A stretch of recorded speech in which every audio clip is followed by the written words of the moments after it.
Hello friends, विवा food रेसिपीमध्ये आपले सगळ्यांचे मनापासून स्वागत।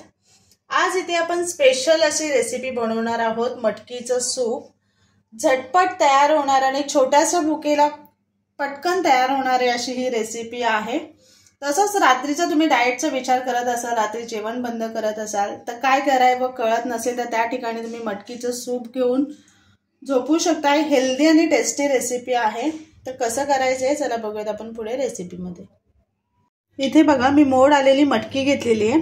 मटकीला किती छान मोड आलेले आहेत बघू शकताय तुम्ही। आता ह्याचं आपल्याला सूप बनवायचे आहे, त्यासाठी मी इथे 1 वाटी होईल एवढं मी मटकी घेतलेली आहे। आता हे स्वच्छ धुवून घेते मी।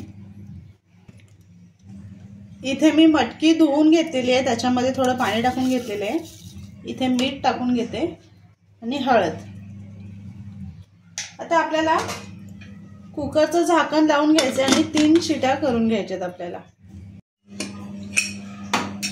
इथे मटकी शिजून घेतलेली आहे, छान शिजली गेले। आता हे मी एका भांड्यामध्ये काढून घेते।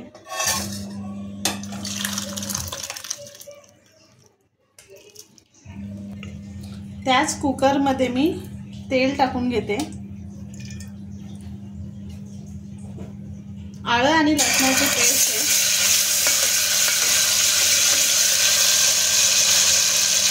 त्याच्यामध्ये आपण काळी मिरीची पूड टाकून घेऊया आणि हळद। ते आपल्याला छान मिक्स करून घ्यायचे।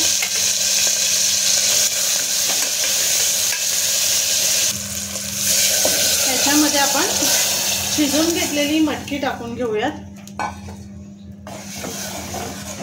मिक्स करायचे। ह्याच्यामध्ये आपल्याला थोडं पाणी टाकायचं आणि उकळ काढून घ्यायची। याच्यामध्ये आपण मीठ टाकून घेऊयात। मीठ थोडं कमीच टाकणार आहे, कारण मटकी शिजताना आपण मीठ टाकलेलं होतं, त्याच्यामुळे प्रमाणातच मीठ टाकायचं आहे। इथं मी मक्याचं पीठ घेऊन त्याच्यात पाणी टाकून त्याचं असं गोल तयार केलेला आहे। मक्याचं पीठ याच्यासाठी टाकणार आहोत कारण सूप आपला थोडं घट्ट होण्यासाठी मक्याचं पीठ टाकून घेतलेलं आहे। तर त्याला पुन्हा एकदा एक उकळ काढून घ्यायची आहे। इथे आपला सूप तयार झालेला आहे। त्याच्यामध्ये लास्ट आपण कांदा पात टाकून घेऊयात। कांदा पातीने खूप छान चव येते त्याला।